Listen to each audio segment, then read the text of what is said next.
ശമ്പള പരിഷ്കരണം പ്രഖ്യാപിച്ചു എന്നുള്ളതാണ് ഈ ബജറ്റിലെ ധനമന്ത്രി കെ എൻ ബാലഗോപാലിന്റെ രണ്ടാം പിണറായി സർക്കാരിന്റെ ഫൈനൽ ബജറ്റിലെ ഏറ്റവും പ്രധാനപ്പെട്ട പ്രഖ്യാപനം ഉറപ്പായും പറയാം. ഏപ്രിൽ മുതൽ അഷ്വേർഡ് പെൻഷൻ എന്നുള്ളതാണ്.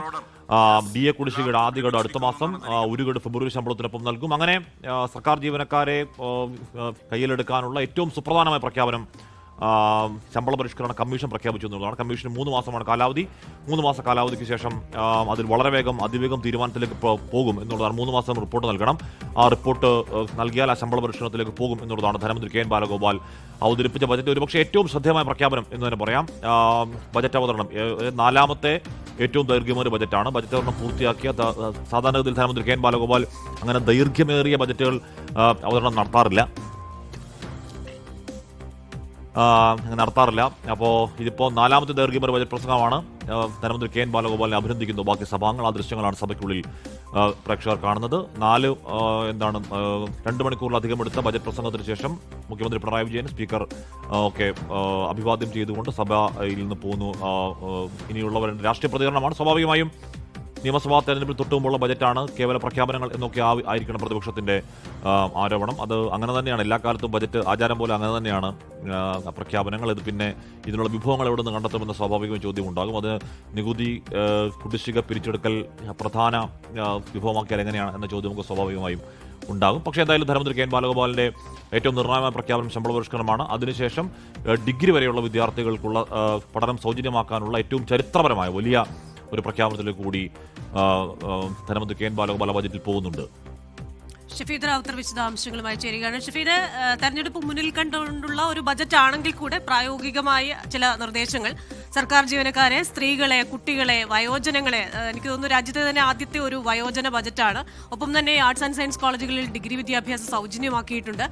നിരവധി പ്രഖ്യാപനങ്ങളുണ്ട്. പക്ഷേ ഈ പ്രഖ്യാപനങ്ങൾക്കുള്ള വിഭവ വിതരണം അല്ലെങ്കിൽ സമാഹരണം എങ്ങനെയെന്ന് കൃത്യമായി ഇതിൽ പറഞ്ഞിട്ടുണ്ടോ?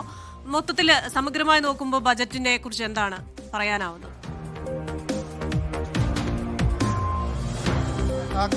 അല്പസമയം മുൻപ് ധനമന്ത്രി കെ എൻ ബാലഗോപാൽ അവസാനിപ്പിച്ച ബജറ്റ് അത് സംസ്ഥാനത്തിന്റെ മുന്നോട്ടുള്ള പോക്ക്, ധനസ്ഥിതി അടക്കമുള്ള കാര്യങ്ങളെ മുഖവിലേക്ക് എടുത്തുകൊണ്ട് ഏറ്റവും പക്വമായിട്ടുള്ള രീതിയിൽ ഇക്കാര്യങ്ങളെ ക്രോഡീകരിച്ചുകൊണ്ടുള്ള ബജറ്റ് എന്നുള്ളതാണ് നിലവിൽ ഇപ്പോൾ ഇടത് കേന്ദ്രങ്ങളിൽ നിന്ന് ഉയരുന്ന, അതല്ലെങ്കിൽ സർക്കാരിൽ നിന്ന് ഉയരുന്ന ആ ഒരു അഭിപ്രായം എന്ന് പറയുന്നത്. പ്രത്യേകിച്ച് ഇക്കാര്യത്തിൽ വയോജനക്ഷേമം അടക്കമുള്ള കാര്യങ്ങൾ ഒരു ഘട്ടത്തിൽ നടപ്പിലാക്കുന്ന വിധം, രണ്ടാമത്തേത് നികുതി വരുമാനത്തിലെ വർധനവ്, മൂന്നാമത്തേത് ഇക്കാര്യത്തിൽ ഏറ്റവും എടുത്തു പറയേണ്ടത് പുതിയ പദ്ധതി പ്രഖ്യാപനങ്ങളിൽ ഏതെങ്കിലും തരത്തിൽ വാരിക്കോരി സർക്കാരിന് അധിക ബാധ്യത ഉണ്ടാക്കുന്ന തരത്തിലേക്കുള്ള പ്രഖ്യാപനങ്ങളില്ല. പക്ഷേ എല്ലാവിധ മേഖലകളെയും അതിനെ അംഗീകരിച്ചുകൊണ്ട്, അല്ല അവരെ അഡ്രസ് ചെയ്തുകൊണ്ടൊരു ബജറ്റ് എന്ന രീതിയിൽ നമുക്കിതിനെ കണക്കാക്കാൻ കഴിയും. പ്രത്യേകിച്ച് സർക്കാർ ജീവനക്കാർക്ക് നമ്മൾ പ്രതീക്ഷിച്ച പോലെ തന്നെ അവർക്ക് പോസിറ്റീവാണ് കാര്യങ്ങൾ എന്നുള്ളത് ഏറ്റവും ശ്രദ്ധേയമായിട്ടുള്ള കാര്യമാണ്. മാത്രമല്ല ആ വിഷയത്തിൽ സർക്കാർ ജീവനക്കാരുടെ ഇടപെടൽ സംബന്ധിച്ചടക്കമുള്ള കാര്യങ്ങളിൽ വലിയ തരത്തിലുള്ള ഒരു രീതി അതൊരു പക്ഷേ നിയമസഭാ തെരഞ്ഞെടുപ്പടക്കം മുന്നിൽ കണ്ടുകൊണ്ട് നടപ്പിലാക്കി എന്നുള്ളതും ഏറ്റവും ശ്രദ്ധേയമായിട്ടുള്ള കാര്യം. നമുക്കിനിയും ബജറ്റ് ഹൈലൈറ്റ്സുകളുടെ ഒരു പൊതു സ്വഭാവം പരിശോധിക്കുകയാണെങ്കിൽ നമുക്ക് അതറിയാൻ കഴിയുന്ന ഒരു പ്രധാനപ്പെട്ട കാര്യം എന്ന് പറയുന്നത് സംസ്ഥാനത്തിന്റെ തനത് നികുതി വരുമാനത്തിൽ 10,271.51 കോടി രൂപയുടെയും നികുതിയേതര വരുമാനത്തിൽ 1,595.05 കോടി രൂപയുടെയും വർധനവ് ലക്ഷ്യമിടുന്നു എന്നുള്ളതാണ്. ബജറ്റ് പ്രസംഗത്തിന്റെ ഒരു ഘട്ടത്തിൽ ധനമന്ത്രി പറഞ്ഞു, ധനമന്ത്രി കെ എൻ ബാലഗോപാലിന്റെ പക്കലുള്ള മാന്ത്രിക ദണ്ഡ് അത് സംസ്ഥാനത്തിന്റെ വരുമാന വർധനവ്, അത് നികുതി വരുമാനം, നികുതിയേതര വരുമാനം അത് തന്നെയാണ് എന്ന് അദ്ദേഹം പറയുന്ന ഒരു കാര്യമുണ്ട്. ഇനിയും ഈ ജനക്ഷേമ പ്രഖ്യാപനങ്ങളിൽ നമുക്ക് കണക്കാക്കാൻ കഴിയുന്നത് ഈ അംഗനവാടി വർക്കർമാരുടെ പ്രതിമാസ വേതനം അത് 1000 രൂപ ഉയർത്തുന്നു. അംഗനവാടി ഹെൽപ്പർമാരുടെ പ്രതിമാസ വേതനം 500 രൂപയായി ഉയർത്തുന്നു. ആശാ വർക്കർമാരുടെ പ്രതിമാസ വേതനം 1000 രൂപയായി ഉയർത്തുന്നു. പ്രീ പ്രൈമറി അധ്യാപകരുടെ പ്രതിമാസ വേതനം 1000 രൂപയാക്കി വർദ്ധിപ്പിക്കാൻ അടക്കമുള്ള പ്രഖ്യാപനങ്ങളാണ്. ഏതായാലും പ്രതിപക്ഷം നിയമസഭാ മീഡിയ റൂമിലേക്ക് എത്തിയിരിക്കുകയാണ്. ഈ ബജറ്റിനോടുള്ള പ്രതിപക്ഷത്തിന്റെ സമീപനം എങ്ങനെയായിരിക്കും, പ്രതിപക്ഷം എങ്ങനെയാണ് ഇതിനെ നോക്കിക്കാണുക എന്നൊക്കെയുള്ള കാര്യങ്ങൾ നമുക്ക് അല്പസമയത്തിനുള്ളിൽ അറിയാൻ കഴിയും. പ്രതിപക്ഷ നേതാവ് അധിക നികുതിയില്ല ഷഫീദ്, അധികം നികുതി ഭാരവുമില്ല. സ്വാഭാവികമായും നിയമസഭാ തെരഞ്ഞെടുപ്പിൽ തൊട്ടുമുള്ള ബജറ്റായത് കാരണം ഒരു അധിക നികുതി ഉണ്ടാകും എന്നാരും കരുതിയിരുന്നതല്ല. എന്തായാലും അത് പ്രതീക്ഷ പോലെ അധിക നികുതിയോ അധിക നികുതി ഭാരവുമില്ല എന്ന് പറയുമ്പോൾ തന്നെ ഒരുപക്ഷെ നിയമസഭാ തെരഞ്ഞെടുപ്പിന് മുമ്പ് ഇതിനേക്കാൾ കൂടുതൽ പ്രാക്ടിക്കൽ അല്ലാത്ത രീതിയിൽ, അല്ലെങ്കിൽ വലിയ ജനപ്രിയം എന്നൊക്കെ കരുതാവുന്ന രീതിയിൽ മാജിക് ബജറ്റോ സ്വപ്ന ബജറ്റ് എന്ന് വിളിക്കാവുന്ന രീതിയിലുള്ള വലിയ പ്രഖ്യാപനങ്ങൾ വേണമെങ്കിൽ ധനമന്ത്രി കെ എൻ ബാലഗോപാൽ നടത്താമായിരുന്നു. പക്ഷേ അങ്ങനെയല്ല. അങ്ങനെ ഏതെങ്കിലും യാഥാർത്ഥ്യബോധമില്ലാത്ത വലിയ പ്രഖ്യാപനങ്ങൾ ഈ ബജറ്റിൽ ഉണ്ടോ എന്ന് ചോദിച്ചാൽ യഥാർത്ഥത്തിൽ ഇത് കുറവാണ് എന്ന് തന്നെ പറയാം. സ്വാഭാവികം പ്രതിപക്ഷത ഇപ്പോൾ നേരത്തെ ട്രഷറി ബെഞ്ചിലേക്ക് പ്രതിപക്ഷ നിരയിലേക്ക് ധനമന്ത്രി കെ എൻ ബാലഗോപാൽ പോയി അവിടെ രമേശ് ചെന്നിത്തല അടക്കമുള്ളവർ സംസാരിക്കുന്ന സൗഹൃദം പങ്കിടുന്ന കാഴ്ച നമ്മൾ കണ്ടു. സഭയ്ക്കകത്ത് മുഖ്യമന്ത്രി പിണറായി വിജയൻ അടക്കമുള്ളവരോട് സംസാരിക്കുന്നു ധനമന്ത്രി കെ എൻ ബാലഗോപാൽ. അതിനുശേഷം സഭ പിരിഞ്ഞു, നിയമസഭ പിരിഞ്ഞു.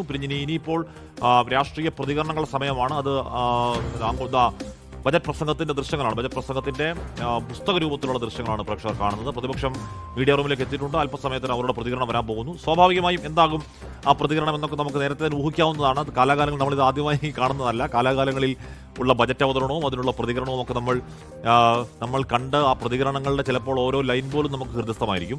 അതിനപ്പുറം ഒരു പ്രതികരണം ഉണ്ടാവാൻ ഇടയുണ്ടോ എന്നറിയില്ല.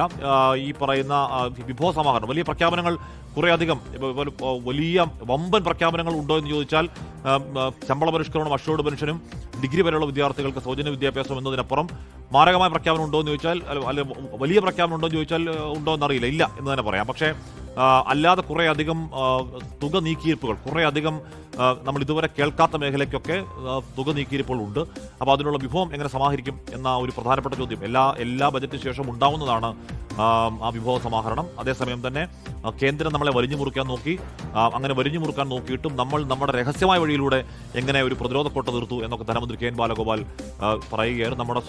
നമ്മുടെ തനത് വരുമാനം ഏത് രീതിയിൽ വികസിച്ചു എന്ന കാര്യമൊക്കെ പറയുകയായിരുന്നു ധനമന്ത്രി കെ എൻ ബാലഗോപാൽ. പ്രതിപക്ഷം അവകാശവാദങ്ങളൊക്കെ ചോദ്യം ചെയ്യും. ഉറപ്പായും പ്രതിപക്ഷ ധർമ്മം അതുകൂടിയാണ്. അപ്പോൾ പ്രതിപക്ഷ വി ഡി സതീശൻ മാധ്യമങ്ങളെ കാണാൻ മീഡിയ റൂമിലേക്ക് എത്തിയിട്ടുണ്ട്. നിയമസഭാ തെരഞ്ഞെടുപ്പിനെ കേവലം മാസങ്ങളെന്ന് പറയാൻ കഴിയില്ല, കേവലം ദിവസങ്ങൾക്ക്, പരമാവധി 100 ദിവസമാണ് ഇനി നിയമസഭാ തെരഞ്ഞെടുപ്പ് ഉണ്ടാവുക. കേവലം ദിവസങ്ങൾക്ക് മാത്രമുള്ള രണ്ടാം പിണറായി സർക്കാരിൻ്റെ ഫൈനൽ ബജറ്റായിരുന്നു അവിടെ കഴിഞ്ഞത്. ആ സംസ്ഥാന നിയമസഭയിലെ 77ാമത്തെ ബജറ്റാണ്. ധനമന്ത്രി കെ എൻ ബാലഗോപാൽ എത്രാമത്തെ ബജറ്റാണ്? ധനമന്ത്രി കെ എൻ ബാലഗോപാലിന്റെ 6ാമത്തെ ബജറ്റ്. രണ്ടാം പിണറായി സർക്കാർ 11ാമത്തെ ബജറ്റ്. അപ്പൊ ഇതില് രണ്ട് കാര്യങ്ങൾ, അതായത് ഒരു ബ്ലൂ എക്കോണമി, ഒരു സിൽവർ എക്കോണമി. സിൽവർ എക്കോണമി എന്ന് പറഞ്ഞാൽ നമുക്കറിയാം സംസ്ഥാനത്ത് വയോജനങ്ങളുടെ എണ്ണം കൂടി വരികയാണ്. അതുകൊണ്ട് തന്നെ എനിക്ക് തോന്നുന്നു നമ്മുടെ പ്രതിപക്ഷ നേതാവ് ബജറ്റിനെ വിശകലനം ചെയ്യുകയാണ്. അതിനുശേഷം ലോകത്തെവിടെയായാലും ഏത് സമയത്തും 24 വാർത്തകളും ഓഗ്മെന്റഡ് റിയാലിറ്റി പാക്കേജുകളും എക്സ്പ്ലെയിനറുകളും വിശദമായി കാണാൻ ഞങ്ങളുടെ യൂട്യൂബ് ചാനൽ നിങ്ങൾക്ക് സബ്സ്ക്രൈബ് ചെയ്യാം.